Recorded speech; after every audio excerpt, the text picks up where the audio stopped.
All right, so part two. Um, we left off. Where is it?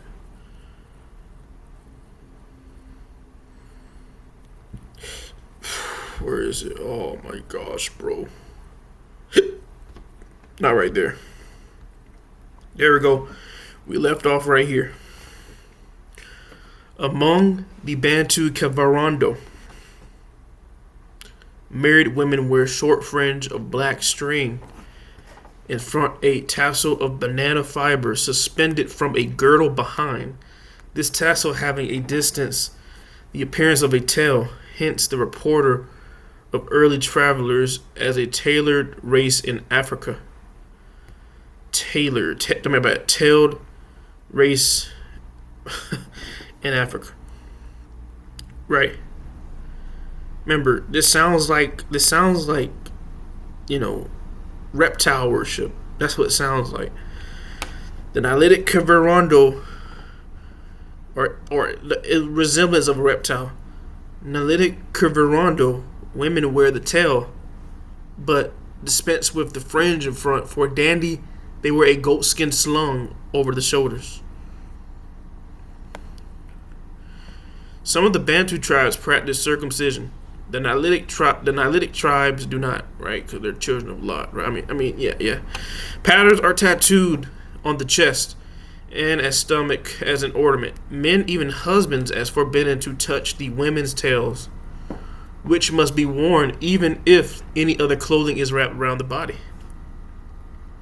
The Kavirondo are noted for their independent and pugnacious nature, honesty, and sexual morality, traits particularly marked among the Bantu tribes. There are more women than men, and thus the Kavirondo are naturally inclined towards polygamy. Among the Bantu tribes, as a man has the refusal of all the younger sisters of his wife as they attain puberty, practically no woman lives unmarried all her life, for if no suitor seeks her, she singles out a man and offers herself into him at a reduced price, and offer usually accepted, as the women are excellent agricultural laborers. The Nilotic Kavirondo inclined to exogamy, endeavoring always to marry outside their clan. Girls are betrothed at 6 or 7, and the husband elect continually makes small presents to his father-in-law elect until the bride reaches womanhood. Alright, so we can skip this part. You can read that on your own. And the Kavirondo bury their dead among the Bantu tribes. The Awakaze, I don't want to see what Kize go back to. Type Asia, Tanzania, Kizis, nothing, right? And let me do Awa right quick. I haven't seen Awa in a minute. Awa, you can forget about that. So you can skip all this stuff, right? I wonder, what's this Elgon? So Mount Elgon. So, we'll do Mount Elgon, Asia. Just gonna say Uganda, right? And then just exit out. And then go down, just reading about it. Now, before we move on to the next part, I want you to notice something. We've already read in the previous video that I lost the stuff, but where is it? That the Kavirondo, right, who are Luo people, right, which the Luo people are from, we already learned that Where's okay, let's go back to Luo people. Luo people.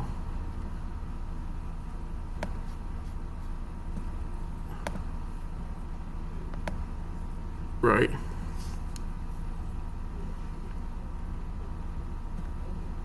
So Luo people.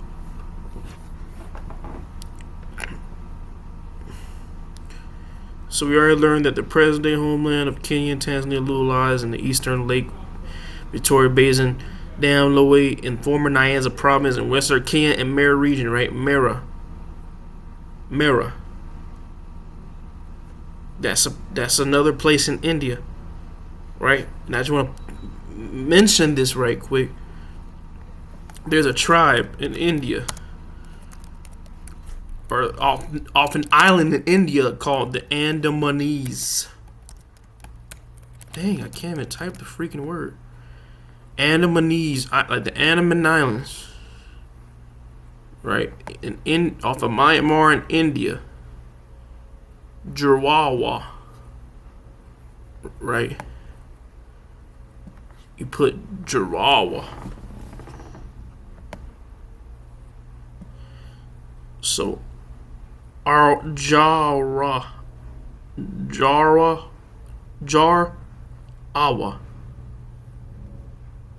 right? Jarkland. I wonder if Jarawa relates to Jarkland. So, you know, there's a tribe in India called that, right? So, we'll type Jarawa people. We look at them; they look dark as the Nilotic people, and then we look at the Kavirondo, which are Luo people, right? They look exactly the same. So I'm just trying to tell you, there's already a so-called the Nilotic group in India off the islands, and the Luo's people. One of the Luo so-called ethnic groups, right? One of the Luo peoples of Kenya, the Nilotic Kavirondo, they look exactly like the Jarawa people in India. So I'm saying their origin goes back to India as well, most likely. Alright. And then let's just do Jarawa etymology. Like foreigner, stranger, Yainga, Ang, we people. So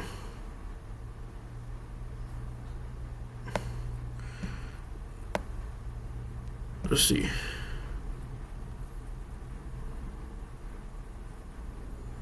For some reason it's not. I knew it. Jahar.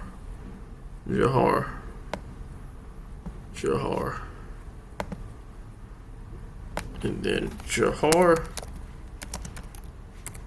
Jark, land, right? Land of forest. The word Jahar means forest.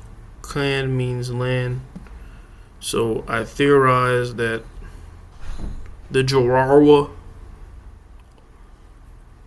also means Jark land, right? So let's get back to the Luo people.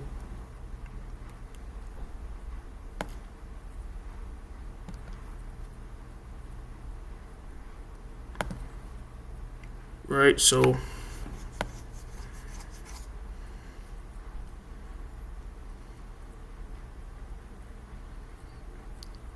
now let's get to religion.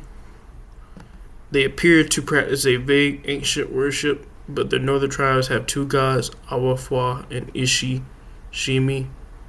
Remember Ishi, right?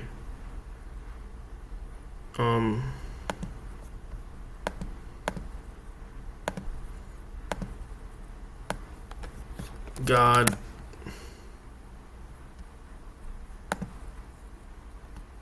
right? Elohim, Eloah. Trying to figure out where Ishi is at.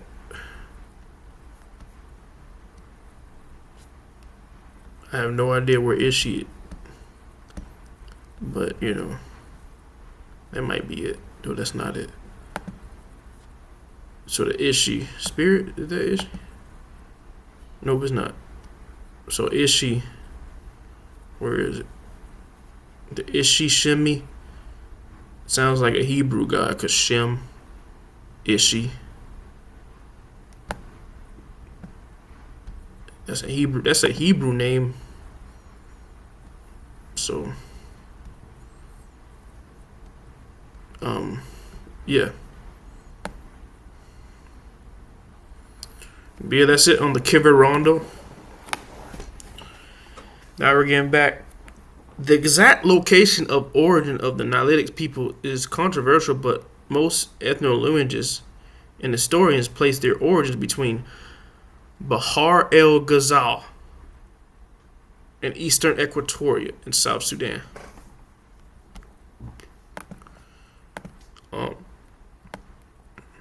We don't really have to go into all this. This is basically just saying that, they are Moors, sort of. Arabics. I think it's more of a Moorish thing, but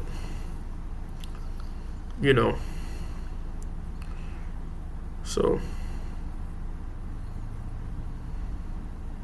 However, the word Bara sounds like bra, so it could be referring to Abraham, but let's keep going.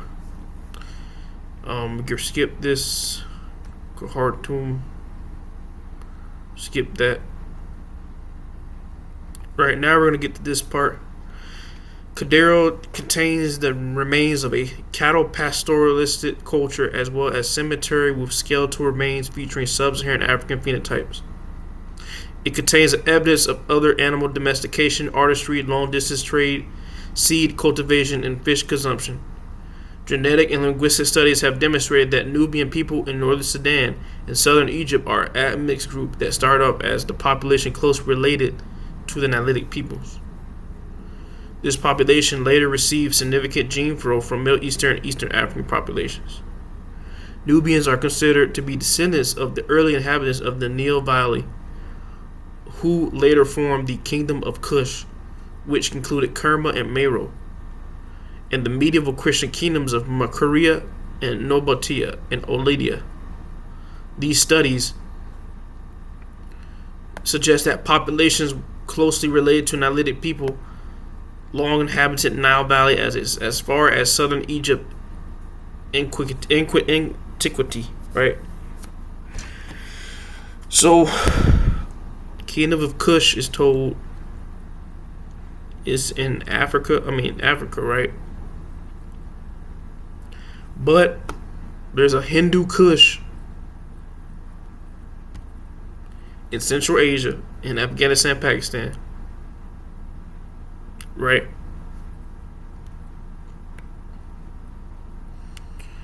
So, and then we go into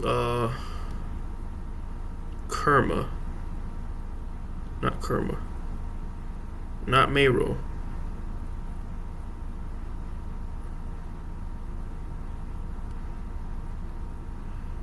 When you go into Nubian people, right? When you go into this, right?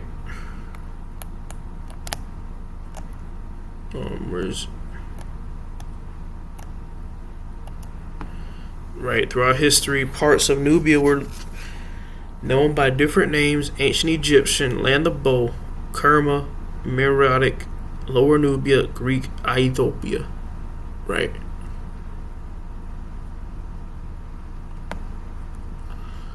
However, we have to realize these things were in Hindu Kush, or is it Hindu Kush area,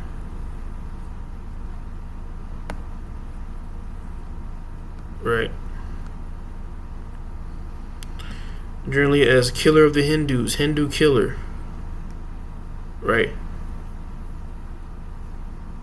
Hindu Kush means Hindu slayer as slaves from the Indian subcontinent, right?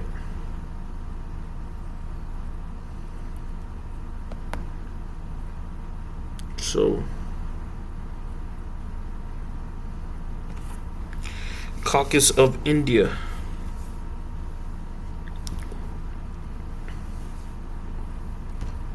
Right? So we're gonna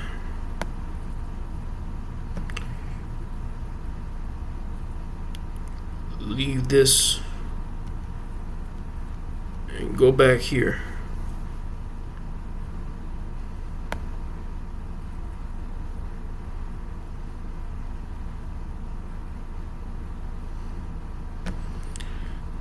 Then the Luo of Kenya and Tanzania are classified as southern loyal, and our only river Lake Nilos have migrated and lived along the Nile River.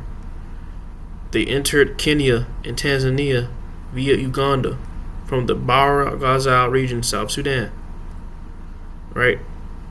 Skip all that. It is estimated that Dulo has 90% lexical similarity with Lep Alur, 80% with Lep Achol, 93% with Do Padhola, and 74% with Anahuac.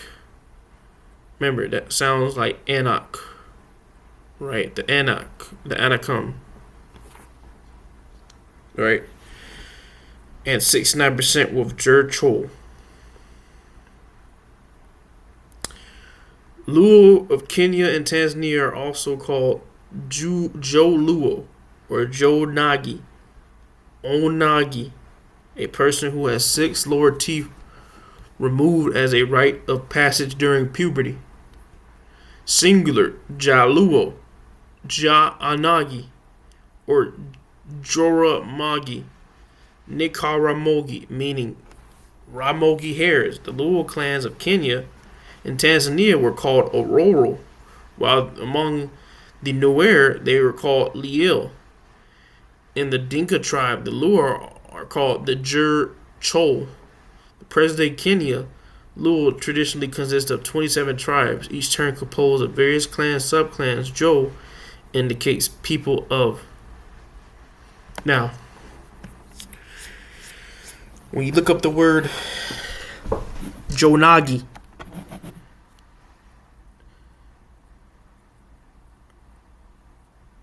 it goes back. So when you look at the word Jonagi, it's talking about a dog. Jonagi, also known as Jonagi Jagilum or Kaladi Jagilum, is an indigenous dog breed from India, primarily found in Andhra Pradesh, parts of Karnataka, and along the eastern coast from West Bengal to Tamil Nadu.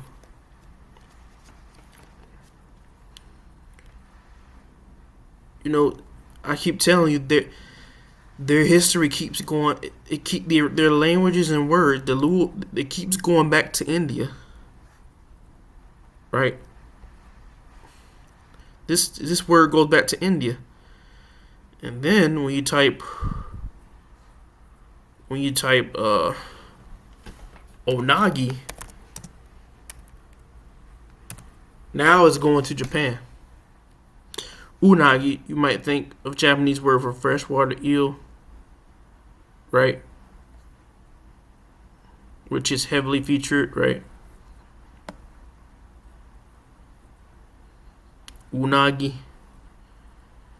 And then, so,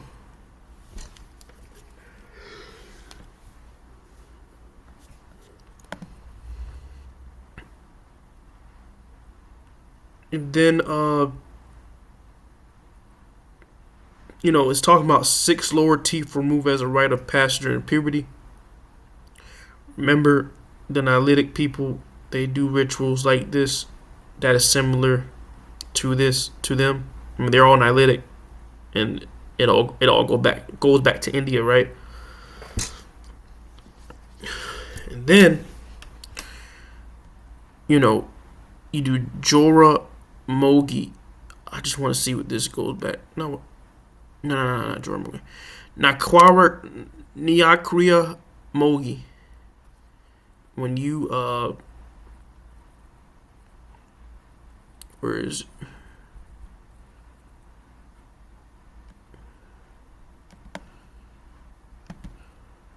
When you do that, right? The hairs of Ramogi, right? The hairs of Ramogi, Nakwari Mogi, the hairs of Marogi. Then, when you take the keyword out, put Mogi.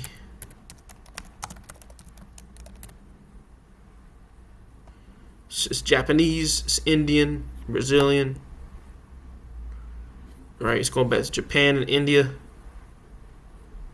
This, oh yeah, I gotta do it fast. I hate when this happens. Let me leave. Go. I gotta go. Okay.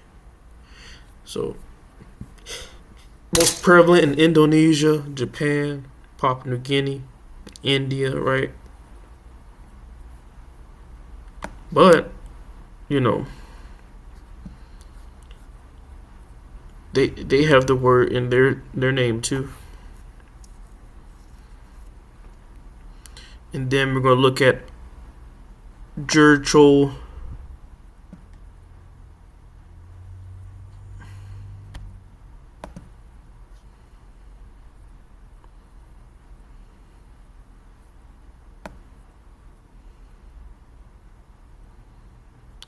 Right. But when I look at the word Jurchol, I'm thinking so the term Jurchol refers to an Alitic ethnic group in their language primarily residing in western Bahr El Ghazal and northern Bahr El Ghazal states of South Sudan.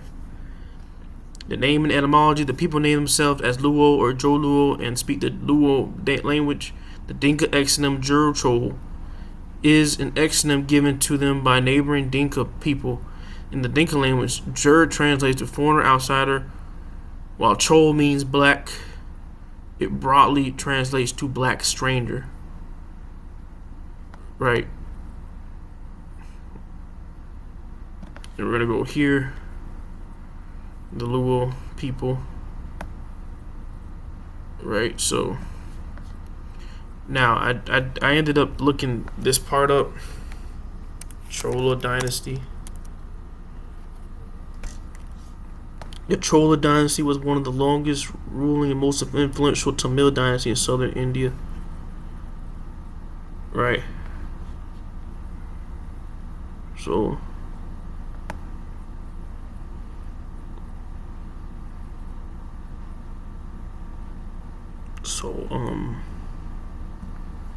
I just want to see what Chola.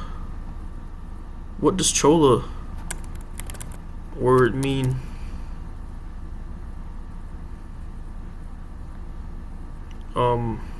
Etymology: Chola, derived from classical Tamil, new or fresh start, kolam, kol.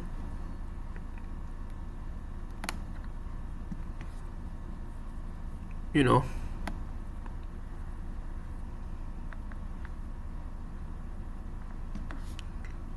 So now we're gonna do Chol Sanskrit. Sanskrit etymology.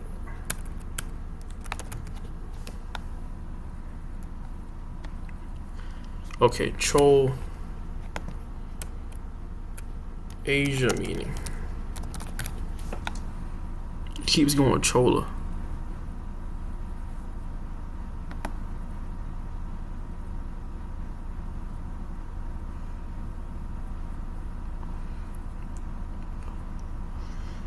Right, so just wanted to look that up.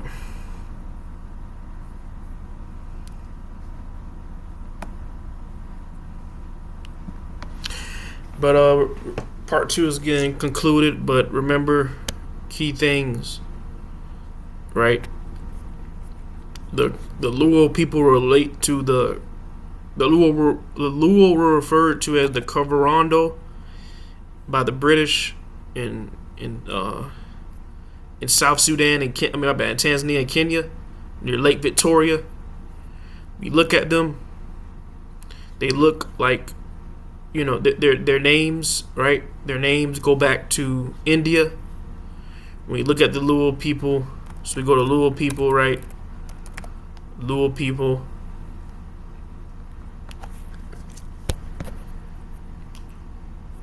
Right? Their present homeland, Kenyan and Tanzania. Luo lies eastern Lake Victoria Basin. Nam Loya, Nam, that's a Chinese word. Loya, that's a what is it? That is a, what is that? I think that's an Indian word, right? But right, that's a Chinese word. Loe in the former Nyanza province in western Kenya in the Mara region. Remember, there's another place in India called Mara. There's a place in India called the Mara people. Right? That lies in Mizoram, India. Mizoram, or what is it? Mizraim, right? And then what did I say? And then you got a tribe in India off an Indian island called the Jarawa people. And Jarawa means, it translates to foreigner. And then they refer to themselves as Yaingnaga, human being, or Aing, we people. In Nigeria, the name refers to an ethno-linguistic group who speak a language with the Jarawan group of the Bantoid branch. In Hausa, is often referred to as Jaransi, right? And what does Jaransi mean? Right, what does Jaransi mean?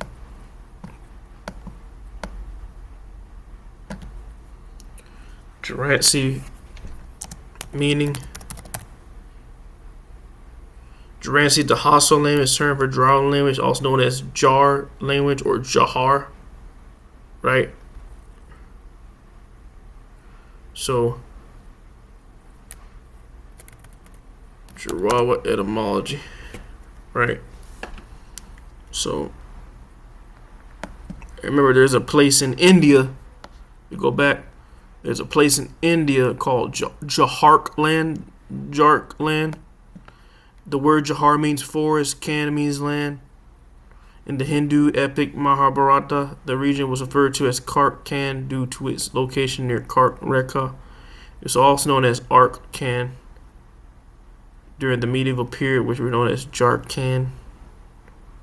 Right? So it's a relation towards this land. And so I keep trying to tell you that their words keep going back to India, just like how the Andamanese are there, right? But yeah, that's it for now.